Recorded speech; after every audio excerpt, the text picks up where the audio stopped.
오늘 하나님께서 저와 여러분에게 주시고자 하시는 은혜의 말씀의 제목은 하나님의 경고라고 하는 제목으로 말씀 전하기를 원합니다. 다시 한번 따라하겠습니다. 하나님의 경고. 하나님의 경고. 이 말씀을 읽고 듣고 보는 가운데 성령 하나님의 폭포수와 같은 은총이 저와 여러분들 심령 가운데 넘쳐날 수 있기를 존귀하신 예수님의 이름으로 간절히 축복합니다. 길거리를 가다 보면 간혹 가다가 공사 현장을 만나게 됩니다. 그 공사 현장에는 무슨 건물을 짓겠다는 내용이 적혀 있는 간판을 보게 되죠. 면적은 얼마고 지상 몇 층짜리 건물을 짓겠으며 또 그 건물 용도는 무엇이고 또 언제까지 그 공사를 매듭 지을 것인가에 대한 글들을 써놓죠. 그리고 위험한 장소일 경우에는 경고문을 써서 놓습니다. 또 써야만 합니다. 그렇지 않으면 공사 현장을 가다가 불미스러운 사고가 일어났을 경우에 모든 책임은 그 공사 현장에서 지도록 되어 있기 때문입니다. 오늘 이 본문의 말씀을 보면 하나님께서 각 나라에 왕이 있는 것처럼 이스라엘 백성들 자신들에게 사사가 다스리는 나라가 아니라 왕이 다스리는 나라, 우리에게 왕을 세워주십시오. 한마디로 세상에 왕을 세워주기를 요청했던 이스라엘 백성들을 향하여 하나님의 경고의 메시지가 오늘 본문의 내용입니다. 본문의 내용을 좀 간략하게 소개하자면 이렇습니다. 사무엘이라고 하는 선지자에게 이스라엘 백성들이 그 사무엘의 아들들이 사무엘의 신앙을 따르지 아니하고 그리고 재판을 하는데 뇌물을 받고 재판을 해주고 이런 것들을 보면서 이스라엘 장로들과 그리고 이 백성들이 들고 일어나게 된 거죠. 그래서 라마에 있는 이 사무엘을 향하여 쫓아갔습니다. 그리고 당신의 아들들이 이렇지 않습니까? 그리고 당신은 이렇게 나이가 늙었고 그들은 당신의 신앙을 쫓지 않고 그러니 어떻게 하면 좋습니까? 우리에게도 다른 나라처럼 왕을 세워주십시오 라고 요청을 했던 것입니다. 사무엘은 그 이야기를 듣고 기분은 그렇게 썩 좋지는 않았지만 이렇게 하나님 앞에 기도해 보겠노라고 말을 합니다. 하나님께 기도해서 하나님께서 그들이 원하는 대로 왕을 세워주라고 얘기합니다. 그러면서 한마디 해준 것이 이거예요. 왕의 제도가 이런 것이다. 만약에 그 왕의 제도를 너희들이 원한다면 그 경고의 메시지를 들어라. 그 내용이 이제 그런 것이죠. 한마디로 그 왕은 너희들을 종으로 노예로 세울 것이다. 너희 자녀들을 데려다가 무기를 만들고 음식을 만들게 하고 그리고 세금을 걷어들이고 너희 그 밭에 있는 모든 그 재산의 10분의 1을 매년마다 걷어가게 할 것이다. 너희를 종처럼 노예처럼 삼을 것이다. 그래도 좋냐? 그랬더니 그들이 그래도 좋습니다. 우리에게 왕을 세워주십시오. 만약에 너희가 왕의 제도를 원한다면 결국은 그 왕으로 인하여 울부짖는 날이 올 것인데 나에게 그렇게 울고 부르짖고 해도 그때는 내가 들어주지 않을 것이다. 그래도 좋냐? 예, 우린 그래도 왕이 필요합니다. 그런 내용이 오늘 본문의 내용입니다. 예. 그래서 이 내용을 가지고 몇 가지 함께 은혜를 나누기를 소원합니다. 첫 번째로 생각할 수 있는 것은 세상 왕을 구하는 이스라엘 백성들의 몫은 무엇인가? 여러분, 이스라엘 왕을 요구했어요. 이스라엘이 다른 여느 나라처럼 왕의 제도를 원했던 것입니다. 그러면 왕의 제도를 원하면 그 백성들이 거둬야 할 몫이 있다는 것이죠. 책임을 져야 할 몫이 있다는 겁니다. 그 몫이 무엇이냐라는 것. 그것을 오늘 성경은 이렇게 말씀합니다. 10절부터 18절까지의 내용이 기록되어 있는데 그 중에 한 10가지를 그들이 몫을 져야 될 부분입니다. 좀 간단하게 제가 설명을 드리면 10절부터 18절까지의 이스라엘 백성들이 책임져야 할 몫은 11절에 보니까 그 왕은 여러분들의 그 아들들을 징발해서 전차와 말을 몰게 하고 그의 전차 앞에 달리게 할 것이다. 군인으로 삼을 것이라 그 말이에요. 제가 지금 설명하는 것은 전부 다 현대인 언어로 소개하고 있는 겁니다. 두 번째로는 아들 중에 어떤 사람들은 천부장, 50부장 이렇게 군대 지휘관으로 세우기도 하지만 그렇게 세울 것이다. 그 다음에 세 번째로는 어떤 사람들은 너희에게 종을 삼아갖고 궁전에 밭을 갈게 하고 추수하게 하고 그렇게 할 거라는 거죠. 네 번째로는 사람의 이 왕이 무기와 전차를 도구를 만드는 그 사람으로 너희들을 쓰게 할 것이다. 예, 징발해갖고 군인으로 쓰기도 하지만 무기를 만들고 그러고 만드는데 너희 자녀들을 쓸 것이다 라는 거예요. 그 다음에 딸들은 어떻게 할 거냐? 강제로 데리고 가갖고 요리를 만들고 빵을 굽게 하고 향료를 만들게 할 것이다 라는 거예요. 또 여섯 번째로는 여러분의 밭과 포도원과 감람원 중에 제일 좋은 것을 빼앗아 자신의 신하들에게 줄 것이다. 7절, 일곱 번째는 여러분이 추수한 수확의 11조를 거두어 자기와 자기 관리와 자기 신하들에게 나누어 줄 것이다. 여덟 번째는 남녀 종들을 제일 좋은 소와 나귀를 끌고 그의 사적인 일로 시킬 것이다. 아홉 번째로는 양떼의 10분의 1을 빼앗아 갈 것이며 여러분은 그의 종이 될 것이다. 노예가 될 것이다. 열 번째로는 여러분이 택한 그 왕으로 인하여 눈물로 부르짖는 날이 올 것이다. 그래도 나는 너희의 기도에 응답하지 않을 것이다. 이것입니다. 사랑하는 성도 여러분, 이스라엘 백성들이 선택한 왕은 누구를 위한 선택이었습니까? 이스라엘 백성들이 요구했던 왕이 있었어요. 근데 그 왕은 누구를 위한 선택이었느냐는 거죠. 하나님을 걱정을 해서 하나님의 걱정을 덜어드리기 위해서 선택한 결정이었습니까? 하나님께서 하시는 일이 너무 많으니까 하나님 너무 복잡하고 얼마나 힘드십니까? 그러니까 우리가 좀 덜어드리기 위해서 왕의 제도를 좀 선택해갖고 그 왕으로 인하여 하나님이 하는 일을 어떻게 좀 덜어드리려고 그렇게 결정한 것입니까? 그렇게 해서 선택한 거냐? 전혀 그렇지 않습니다. 이스라엘 백성들이 왕을 선택한 이유는 전적으로 자기 자신들을 위한 결정이었습니다. 눈에 보이지 않는 하나님이 아니라 우리의 기도에 더디 응답하시는 하나님이 아니라 문제가 생길 때마다 즉각적으로 해결해 줄 수 있는 눈에 보이는 우리들의 왕, 아니 나의 왕, 우리들이 원하면 원하든지 우리들이 필요하면 필요하에 쓰임을 받을 수 있는 그런 왕을 그들은 원했던 것입니다. 쉽게 얘기하면 우리가 이용할 수 있는 왕을 원했다는 것입니다. 자신들이 부릴 수 있는 왕을 달라고 했던 거예요. 그러나 내가 부릴 수 있는 왕이 아니라 오히려 너희는 그 왕으로 인하여 노예가 될 것이라고 성경은 말씀하고 있습니다. 이스라엘 백성들은 그걸 모르고 있는 것입니다. 지금 우리가 사무엘상 17번째를 지금 말씀을 전하고 있습니다. 오늘 이 자리는, 오늘 이 시간 굉장히 중요한 시간이에요. 왜냐하면 이스라엘이 지금 하나님이 아닌 세상의 왕을 요구하고 있기 때문이죠. 사사가 다스렸던 그 시기는 왕이 없었습니다. 사사시대의 진정한 왕은 오직 한 분, 하나님 외에는 없었습니다. 하나님께서는 단 한 번도 자기 백성을 종으로, 노예로 생각해 보신 적이 없어요.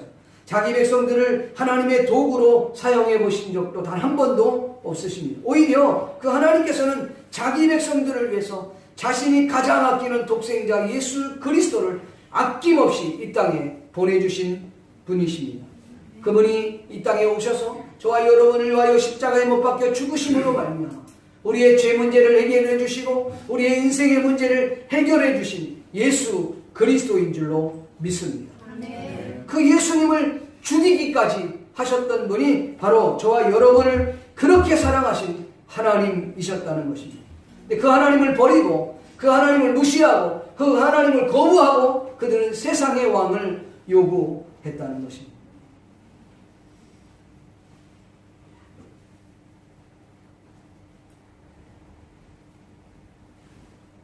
인간은 일방적으로 하나님과의 약속을 깨트려 버렸습니다. 하나님 우리에게 축복하기를 원하십니다. 하나님 우리가 행복하기를 원하십니다.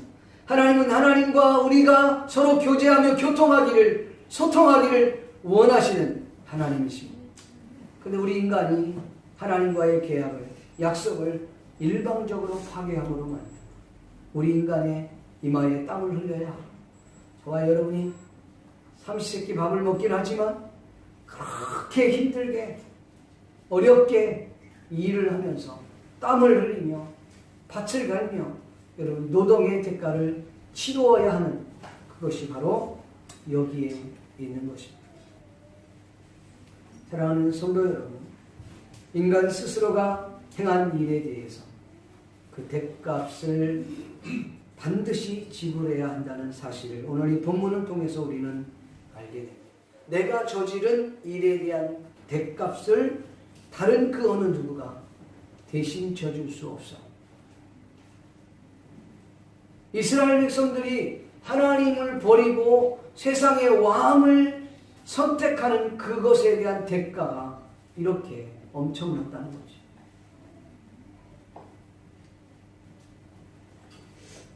예, 금년에 있었던 일입니다. 실화입니다만 2017년 미국 그 하버드 대학교로부터 입학 허가서를 받은 고등학생 10명이 있었습니다.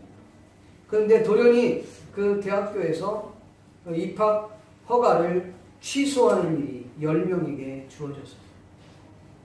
그 이유는 그들이 소셜 미디어에 음란 메시지를 등을 올렸기 때문에 그들은 이 하버드 명문 대학에서 입학 예정자였던 10명의 고등학생들에게 최근 합격 통지서가 아닌 취소 통지서를 보냈다는 것입니다. 교내 신문에 하버드 대학 크림슨이라고 하는 에 따르면 작년 12월부터 그들이 입학 예정자로 이제 되었는데 그들이 페이스북에 그 채팅방을 이렇게 개설해 갖고 거기에다가 채팅방에 성적으로 노골적인 메시지를 주고받고 하버드대 교내 신문에도 이 아동학대, 성적으로 흥분되는 일을 표현하고 종교적으로, 인종적으로 또 그룹을 특히 특정 그룹을 공격하는 내용도 적었습니다. 그리고 2차 대전 중 독일 나치가 자행했던 유대인 대학살, 홀로코스트, 그런 성폭행 이런 것들을 공유한 것에 대해서 학교에서는 그들을 입학 취소 통지서를 보냈던 것입니다.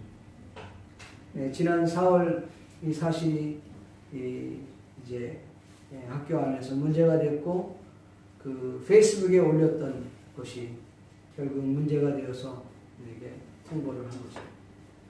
이들이 입학 허가를 받고 나서 얼마나 기뻤겠습니까? 얼마나 좋았겠습니까? 부모님들도 얼마나 행복했겠습니까? 나의 자녀가 이 명문대학에 들어갔으니까. 최고의 학문인 그 하버드 대학에서 공부할 수 있으니 얼마나 좋습니까? 여러분, 그 하버드 대학이나 여느 대학교에서도 이런 이제 소셜 미디어를 통해서 그 아이들이 주고받는 이야기들, 그들이 올린 글들에 대한 용도를 여러분 이렇게 입학 들어가기 전에 검토를 한다고 그래요. 그래서 무려 많게는 40%, 적게는 35% 이상의 이제 어려움을 겪게 되는 그런 일들이 있다고 합니다. 아리브 엘퍼 대학에서는 그 상담 진학 담당 교수는 이렇게 얘기했다. 페이스북은 공공장소입니다. 트위터도 공공장소입니다. 그러니까 페이스북이나 트위터에 아무렇게나 무심코 자기들이 막 올린 그 글이 여러분의 취직이나 사회활동이나 심지어 대학에 입학하는 데 큰 장애가 될 수 있다. 그렇게 글을 올렸습니다. 저는 개인적으로 이 사실을 보면서요, 두 가지 큰 충격을 받았습니다. 첫째는 학교 측이 이와 같은 결정을 내린 것에 대해 큰 충격을 받았어요. 한국은 이렇게 할 수 있을까? 일본은 이렇게 할 수 있을까? 또한 학교의 결정을 교육부가 그대로 인정했다는 데 또한 놀라지 않을 수가 없었습니다. 사실 교육자들이 그 학교를 그렇게 생각하고 학교의 명예를 그렇게 소중히 생각했다는 겁니다. 여러분, 우리 한국 같은 경우는 미디어가 자기가 하고 싶은 얘기 다 하는 겁니다. 그게 검증이 됐든 되지 않았든 상관없어. 아니면 말듯이. 이건 너무 유치한 행동들이죠. 그런데 이 학생들이 고등학교 때 무심코 썼었던 그 글들이 여러분 대학 진학에 큰 영향을 미쳤다는 것입니다. 장래에 큰 영향을 미치는 겁니다. 기자가 되면 기자는 확실한 정보를 가지고 사실에 근거해서 써서 내는 거예요. 미디어도 마찬가지입니다. 근데 그런 게 없어요. 그러면 안 되는 거죠. 미국이라는 이 사회가 참 그런 걸 보면서 제가 참 훌륭하다. 어쩌면 이들이 자신들이 책임져야 될 것, 자신이 행동한 것에 대한 책임을 반드시 져야 되는 그런 사회, 그런 사회가 좋은 사회입니다. 오늘 이스라엘 백성들은 자신들이 하나님을 버린 거예요. 하나님을 거부한 것입니다. 하나님의 통치를 원하지 않은 거예요. 그거에 대한 책임, 그거에 대한 몫은 그들에게 10가지 이상으로 다가왔다. 다른 것 그만두더라도 그들이 왕의 노예로 살 수밖에 없는 인생이 되었다는 것이죠. 하나님은 우리를 노예로 보신 적이 없습니다. 하나님은 우리를 종으로, 우리를 도구로 사용하신 적이 없습니다. 오히려 하나님은 우리를 너무 사랑하셨습니다. 당신의 아들 독생자 예수 그리스도는 우리를 위하여 이 땅에 보내주신 줄로 믿습니다. 두 번째로 우리가 생각할 수 있는 것은 경고를 무시하는 이스라엘 백성들의 모습을 우리는 발견하게 됩니다. 사무엘은 왕을 요구하는 백성에게 여호와의 말씀을 이렇게 전달해 주었습니다. 여러분들이 왕을 모시겠다고 계속 고집한다면 그 왕의 제도가 얼마나 여러분에게 가혹한지를 내가 소개해 주겠다. 그러면서 10가지 이야기를 쭉 설명을 했던 것입니다. 한마디로 얘기하면 너희는 그 왕들의 노예가 될 것이고 너희 자녀들은 그들이 그 존재들을 위해서 너희가 존재하는 사람들로 전락하고 말 것이다. 전쟁에 군인들로 끌려 징발될 것이고 그 다음에 나라를 위한답시고 그 다음에 종으로 쓰며 밭을 갈고 너의 재산의 11조를 내고 그 다음에 삶의 11조를 내야 되고 다 끌고 모아. 그리고 고통은 고통대로 겪게 될 것이다. 근데 여러분 성경 한번 볼까요? 우리 성경 여러분 18절부터 20절의 내용인데 시간 관계상 19절 말씀만 같이 한번 읽어볼까요? 시작. 백성이 사무엘의 말 듣기를 거절하여 이르되 아니로소이다. 우리도 우리 왕이 있어야 하니. 아멘. 여기 본문에 이렇게 표현하고 있어요. 19절에 백성이 사무엘의 말 듣기를 뭐했다? 거절하여. 그리고는 아니로소이다. 사무엘이 너희가 그들의 종이 되는 거야. 종이 돼도 괜찮다는 말이야? 네, 우리는 종이 돼도 좋아요. 우리에게 왕이 필요합니다. 이렇게 얘기하는 거예요. 이스라엘 백성들이 사무엘의 말을 듣기를 거절했다. 그의 말을 무시했다고 하는 말은 곧 하나님을 무시했다는 말과 같은 말입니다. 하나님의 경고의 메시지를 듣고도 그들은 무시했다는 것이죠. 하나님의 경고를 무시한 결과가 얼마나 두려운 것인지 우리는 깨닫지 못하고 있습니다. 성경은 우리에게 이렇게 말씀합니다. 여러분 사도행전 27장에 가면 사도 바울이 이제 감옥에 갇히게 됩니다. 감옥에 갇히게 되어서 이제 그 사람들에게 공회 앞에서 자신을 드러내기도 하고 총독들 앞에서 자기의 간증을 하고 그 아그리빠 왕에서 자기의 간증을 해냅니다.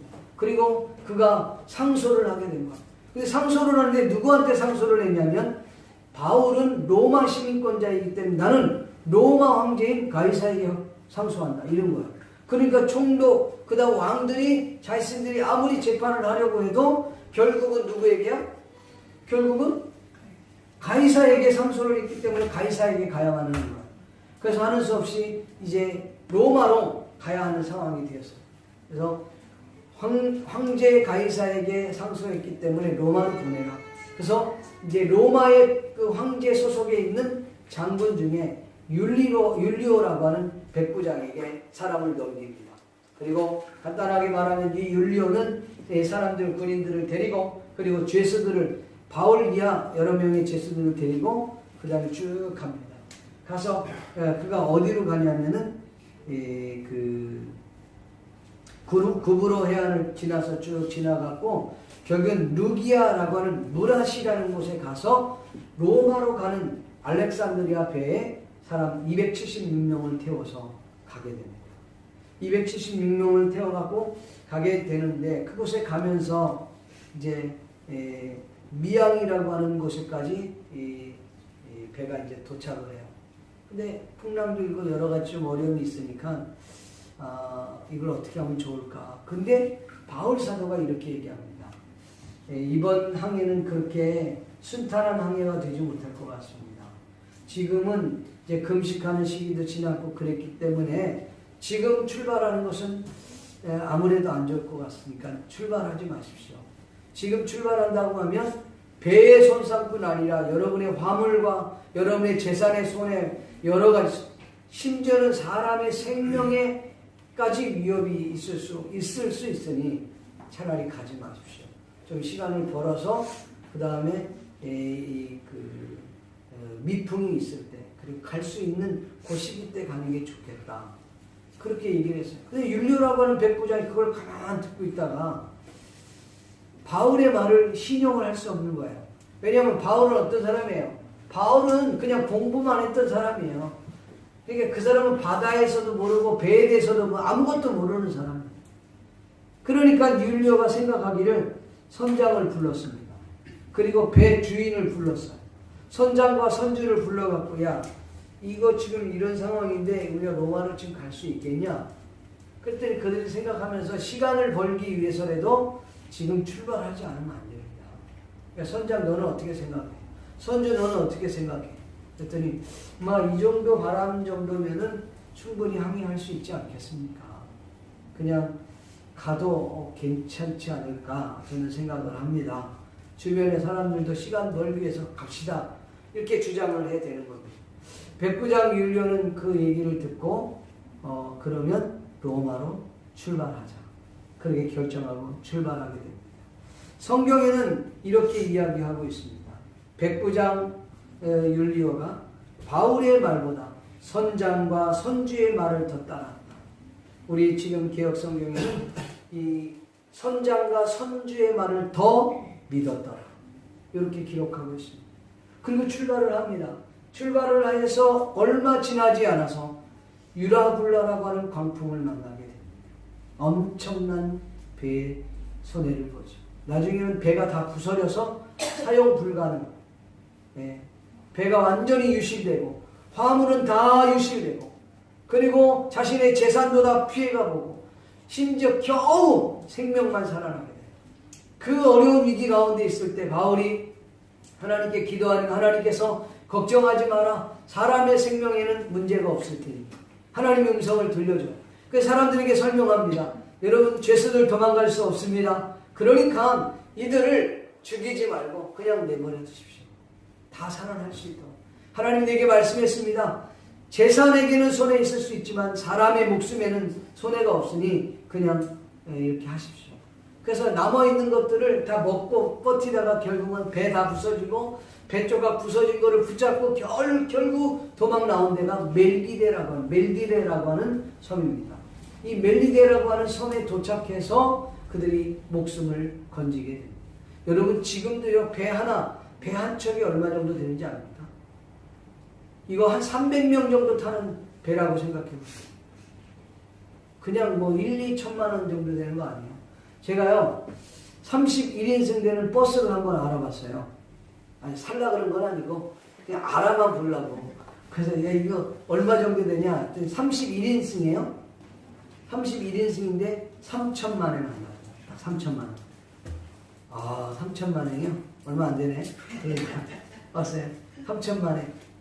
45인승 45인승은 얼마나 될까요? 5천만 원. 그게 한 기업입니다. 기업.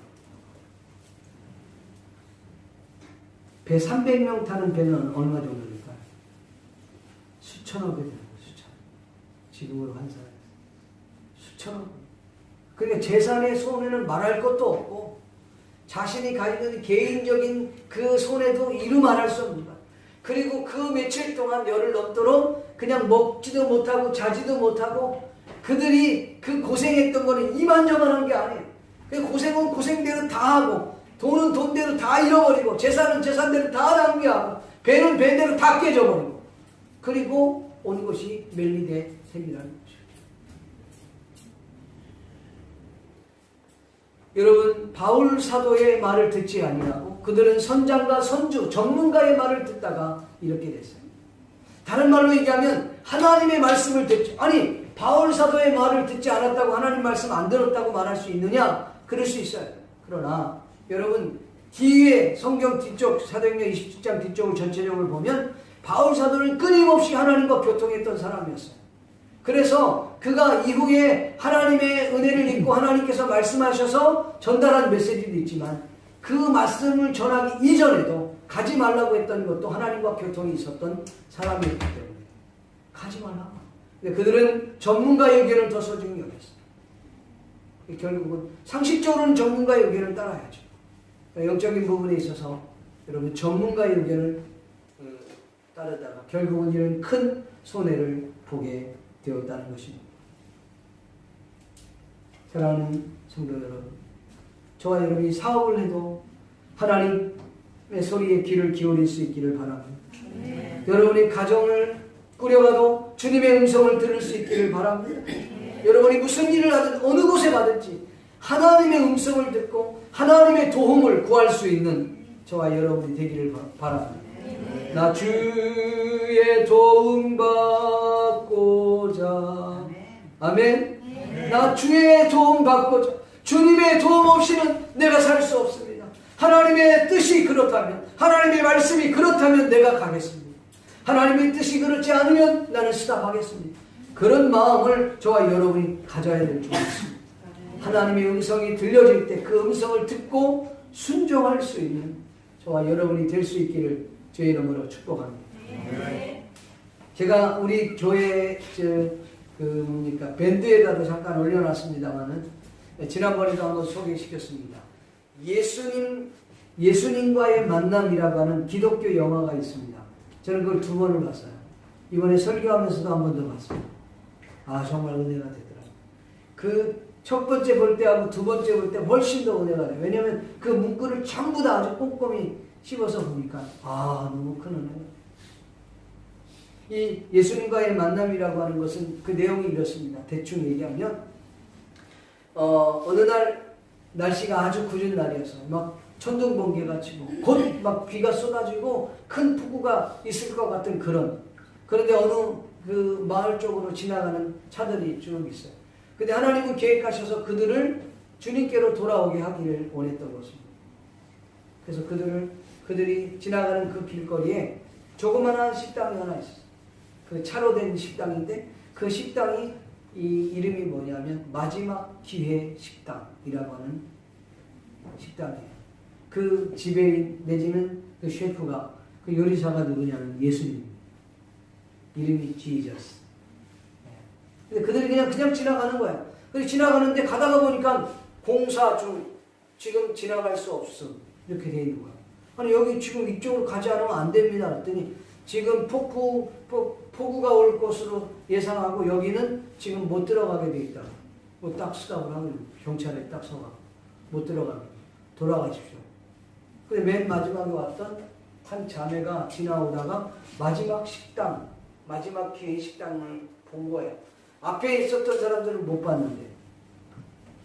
그 뒷친구가 왔다가 그걸 보고, 이거 안 되겠네. 그럼 어떡하지? 이거, 이렇게 비가 올 것 같은데, 그러니까 비가 좀 쏟아지니까, 야, 안 되겠다. 이거, 내가 오다가 보니까 식당 하나 있던데, 거기 참 몸을 좀 쉬어 가야 되겠다.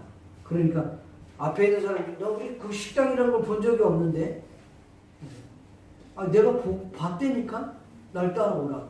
그래서 차 세대가 전부 다 그 식당으로 들어갑니다. 진짜 식당이 있는 거예요. 가서 보니까 셰프는 이름이 지저스. 그래서 당신 이름이 지저스라고 그러니까 네. 닉스라고 하는 사람이 거기 나옵니다. 닉스라는 사람이 예수스 이렇게 얘기한 거예요. 네, 많은 사람들이 예수스라고 얘기도 하지만 지저스라고도 얘기한다. 그러냐. 근데 그 사람들 인생에 문제가 있는 사람. 한 사람 부부는 이제 이혼을 앞두고 있는 사람. 한 사람은 멀리 있는 광산에서 일하고 있는 자기 좋아하는 남자를 만나기 위해서 그 몇백 마일 되는 곳을 가고 있는 자매예요. 한 자매는 그 부모로 인하여 큰 고통을 겪고 결국은 걸어가 어디선가 가서 확 죽어버리려고 하는 그런 자매예요. 한 사람은 세상적으로 성공됐던 닉스라고 하는 친구예요. 이 사람들을 다 주님이 원하시고 거기 들어가서 그들의 인생의 문제를 풀어가는 거예요. 주님은 그 사람들이 자기의 이름 물어보지도 않았는데 주님은 이름을 얘기합니다. 깜짝 놀라는 거죠. 그때 자신의 문제들을 풀어나가는데 그 중에 닉스라고 하는 사람이 있어요. 세상적으로 보면 성공한 사람. 많은 사람이 부러움의 대상이었어요. 그는 태어날 때부터 모태신앙으로 태어났던 사람이에요. 그의 할머니는 믿음이 너무 좋은 거예요. 근데 이 닉스라는 사람이 무슨 일로 인하여서 그 사건으로 인해서 결국은 하나님을 떠나게 돼요. 그의 할머니는 그를 위해 늘 기도해요. 그 예수님은 그 할머니의 그 기도로 인하여 그를 붙잡기를 원하셨다.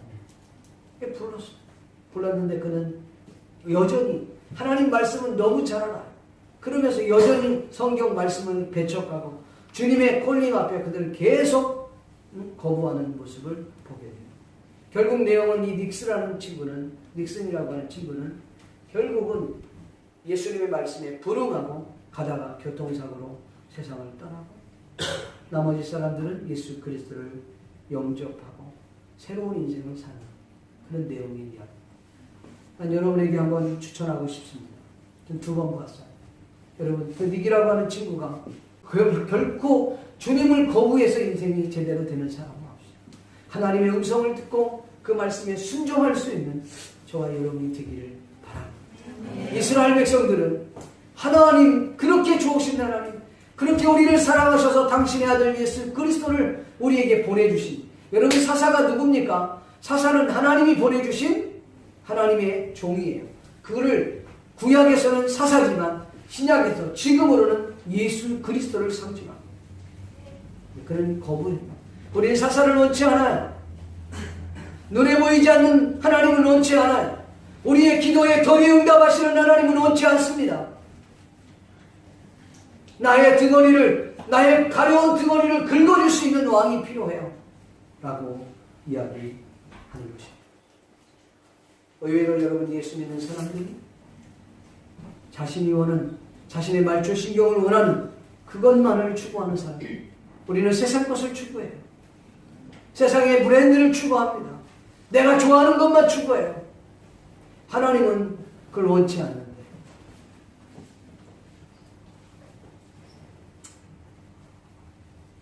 그래서 세 번째로 우리가 마지막 생각할 수 있는 것은 이스라엘 백성들이 원하는 것을 허용하시는 하나님의 모습을 우리는 발견하게 됩니다.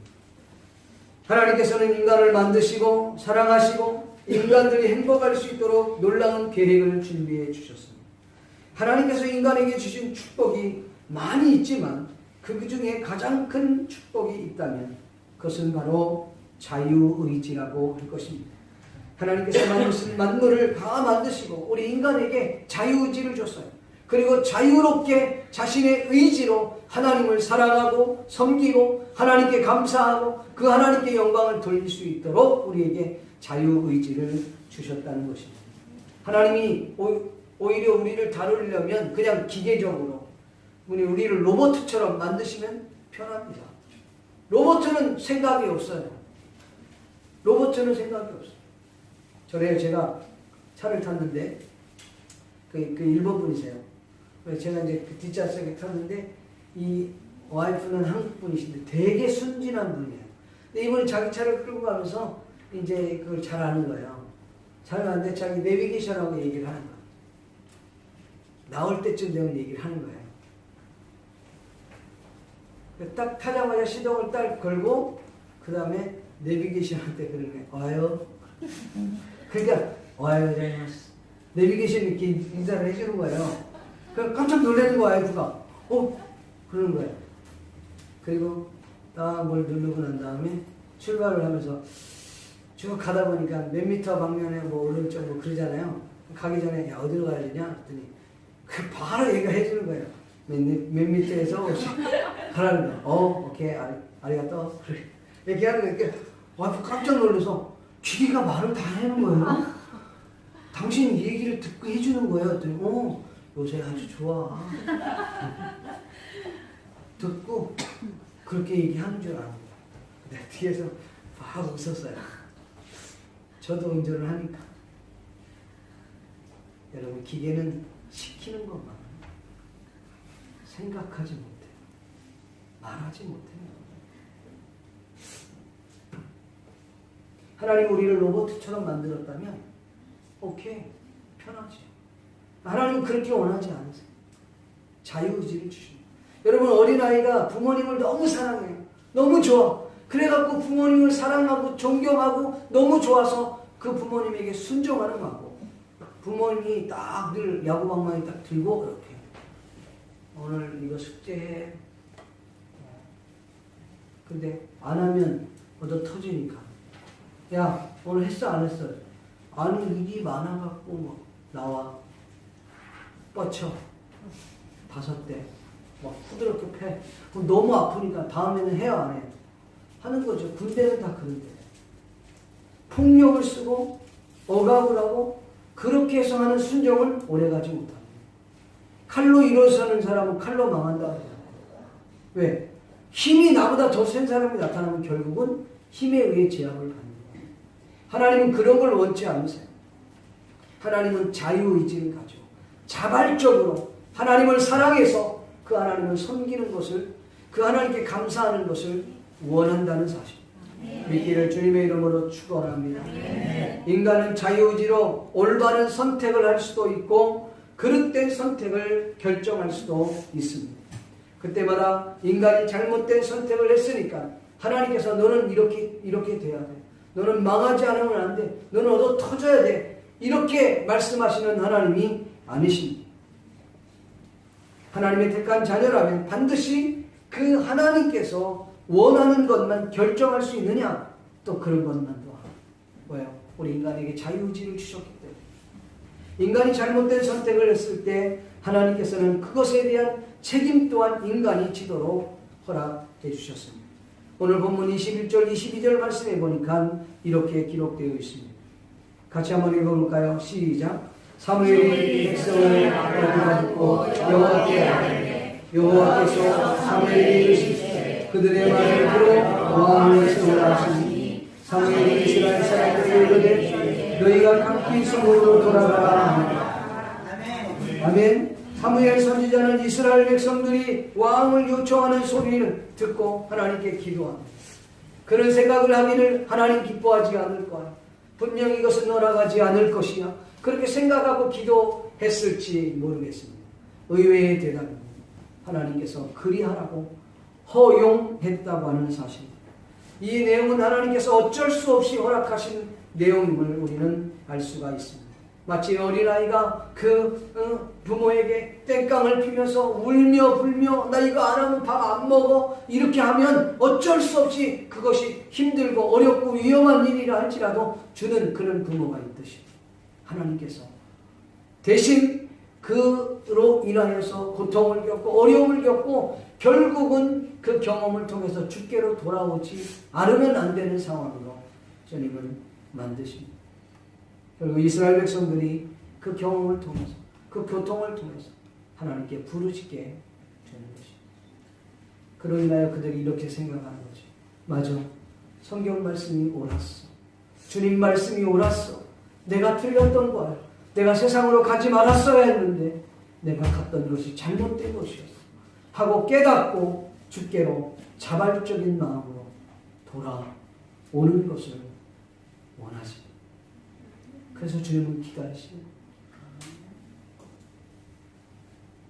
그렇다면 왜 하나님께서 인간들의 잘못된 선택을 지켜만 보고 계시는 것인가? 인간의 자유의지를 주시고 그 자유의지를 통한 하나님의 사랑을 깨닫게 하기 위해서는 잘못됐으면 결국은 그 경험을 통해 주께로 돌아오게 하기 위한 것입니다. 사랑하는 성도 여러분, 우리도 별 다를 바 없습니다. 우리도 이스라엘 백성들과 같이 세상의 왕을 요구하고 있지 않습니까? 여러분들이 원하는 것들을 추구하고 있지 않습니까? 여러분들이 바라는 것들을 추구하고 있잖아요. 남보다 좀 더 높은 위치에, 남보다 좀 더 나은 삶을, 남보다 좀 더 좋은 차를, 남보다 좀 더 좋은 학문을, 남보다 좀 더 넓은 집을, 이런 걸 원하는 거 아니에요? 예, 나쁜 거 아니에요. 그러나 삶의 무게가 주님께 있지 않은 날, 그것은 그렇게 중요한 부분이 아니라는 것입니다. 사랑하는 성도 여러분, 우리가 바른 선택할 수 있기를 바랍니다. 이스라엘 백성들은 분명 잘못된 선택을 했습니다. 그러나 하나님은 그것을 허용하셨습니다. 좋아서 허용한 것이 아닙니다. 그들이 그 경험을 통해 주께로 돌아오기를 원하셨다는 것입니다. 여러분, 육체적 삶을 추구하지 마십시오. 영적인 것을 추구하십시오. 자기 육체를 위하여 구하는 자는 육체로부터 썩어진 것을 거둡니다. 영적인 것을 추구하고 영생을 구하는 자들은 영적인 하나님의 놀라운 것들을 받게 될 것이다. 갈라디아서 6장 8절에 우리에게 말씀하고 있습니다. 말씀을 믿기를 소원합니다. 사랑하는 성도 여러분, 잘못된 선택의 결과는 엄청난 대가를 치르게 될 것입니다. 이스라엘 백성들이 하나님이 아닌, 말씀이 아닌 자신의 요구를 듣기를 원했습니다. 하나님의 음성, 그 말씀을 거부하거나 거절하는 자세가 아니라 신중하게 깊이 생각함으로 우리에게 하나님께서 원하시는 것이 무엇인지를 발견하는 저와 여러분이 되기를 바랍니다. 이 땅의 것이 아니라 하나님의 나라, 영적인 것을 먼저 생각하고 그것을 추구하는 우리 믿음의 동역자들이 될 수 있기를 바랍니다. 억지로 순종하는 것이 아니라 자발적으로, 감사함으로, 감격함으로, 기쁨으로 주님의 말씀을, 주님의 음성에 순종할 수 있는 우리 모든 성산의 가족들이 될 수 있기를 예수님의 이름으로 간절히 축복합니다. 기도하겠습니다. 우리 시간 말씀을 생각하시며 같이 한번 조용하게 하나님 앞에 간구하며 기도하기를 원합니다. 살아계신 아버지 하나님 감사합니다. 하나님의 경고의 메시지 앞에 불응하는 자가 아니라 그 하나님의 경고의 메시지 앞에 감사함으로 자발적으로 순종하며 주님 앞에 나올 수 있는 죄를 될 수 있게 해 주옵소서. 우리가 왕을 구하고 있지 않습니까? 우리가 세상 것을 추구하고 있지 않습니까? 하나님을 붙잡을 수 있게 해 주시옵소서. 오 하나님 아버지, 진정한 왕은 오직 예수 그리스도에 있는 우리에게 없는 줄로 믿습니다. 주님 말씀이 들려질 때 그 말씀을 거부하는 자가 아니라 그 말씀에 순종하며 나아가 복된 믿음의 일꾼들 다 될 수 있기를 예수님의 이름으로 간절히 축복하며 기도하옵나이다.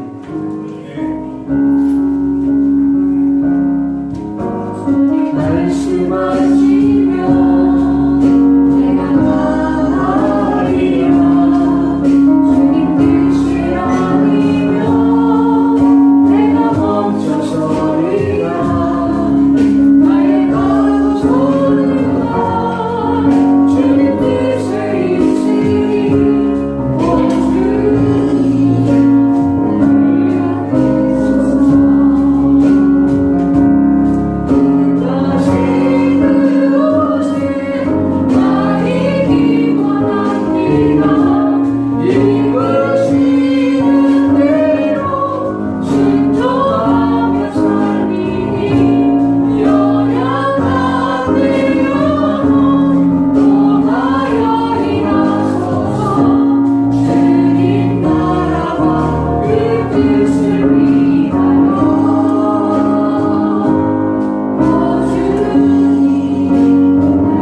감사합니다. 드려진 예물을 주님이 축복하시고 이 예물이 쓰여지는 곳마다 주님의 큰 영광과 능력이 나타나게 도와 주시옵소서. 주일 언급을 위시하여 11조 감사 선교 구제 장학 건축 헌금으로 몸으로 꽃꽂이로 또한 아버지 하나님 식사봉사로 차량 운항으로 통역으로 안내로 반주로 성가대로 이 모양 저 모양으로 하나님 앞에 헌신했던 사람 모든 성산의 가족들 위해 하나님이 쌍손으로 축복하여 주시기를 원합니다. 건강히 연약한 자를 주님이 건강케 도와주시옵소서. 아버지 하나님이여 가정에 문제가 있는 영혼들은 문제가 해결될 수 있도록 도와주시고 그의 인생에 큰 문제들이 있으면 주님 앞에 나와 문제를 해결받는 역사가 나타날 수 있도록 주여 도와주시기를 원합니다. 오늘도 주님의 말씀을 들었습니다. 하나님 말씀 듣고 우리의 삶이 결단하고 순종할 수 있는 사람 모든 믿음의 동역자들 다 될 수 있도록 하나님 도와 주시기를 원합니다. 하나님 아버지 이 한 시간도 도와주실 줄 믿고 감사하며 예수님의 이름으로 축복하며 기도하옵나이다. 지금은 우리 주 예수 그리스도의 은혜와 하나님 아버지의 크신 사랑과 성령님의 감화한 동기로 통하심이 오늘 하나님의 말씀을 듣고 결단하며 나아가며 주의 영광을 위하여 쓰임받기를 소원하는 모든 성산의 가족들 위해 개인과 직장과 가정과 전 세계에 흩어져 주의 사역을 감당하는 모든 선교사님들과 동경 성산교회에 지금부터 영원토록 함께 있을지어다. 아멘.